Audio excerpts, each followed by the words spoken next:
বিয়ের পর প্রথম শ্বশুরবাড়িতে আসতেই দিলীপ পত্নীকে কি বললেন ঠাকুরপো হীরক ঘোষ? দিলীপ ঘোষ তৃণমূলে যাচ্ছেন না, জানালেন স্ত্রী রিঙ্কু মজুমদার। বিয়ের পর এই প্রথমবার ঝাড়গ্রাম জেলার গোপীবল্লভপুর 2 নম্বর ব্লকের কুলিয়ানা গ্রামে শ্বশুরবাড়িতে এলেন দিলীপ ঘোষের পত্নী রিঙ্কু মজুমদার।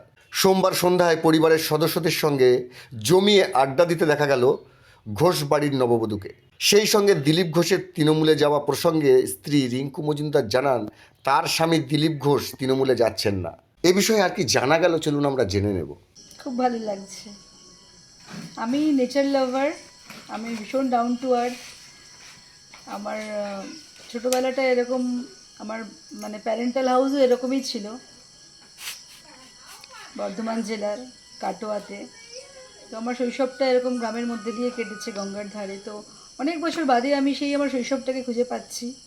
আর জঙ্গলমহল সম্পর্কে আমার একটুখানি আমি কিউরিয়াসও ছিলাম, একটু ভয় ভয়ও লাগতো। সেই জঙ্গলমহলের মধ্যে আমি আছি, এত সুন্দর পারিপার্শ্বিক বাতাবরণ, গাছপালা, খুব ভালো লাগছে আমার।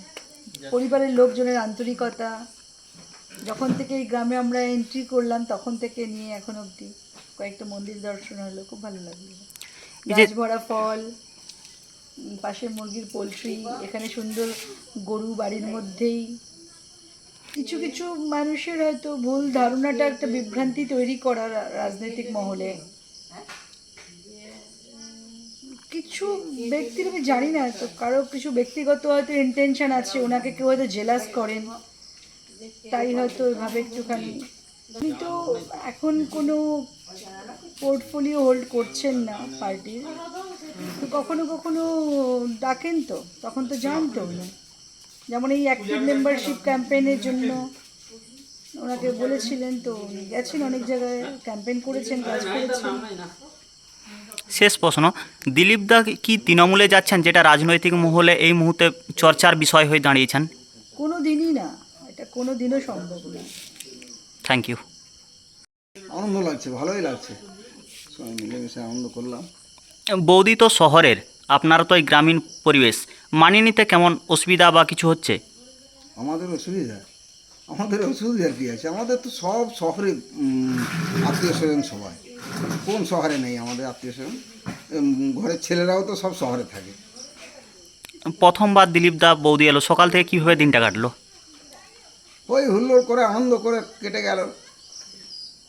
দিলীপ দা কি এখানে খাওয়া দাওয়া হলো? হ্যাঁ, দাদা খাওয়া দাওয়া করে বেরোলো। এই বৌদি এসছেন, বৌদি কি ঝাড়গ্রামের বিভিন্ন জায়গায় কি কালকে বেরোবেন ঘুরতে?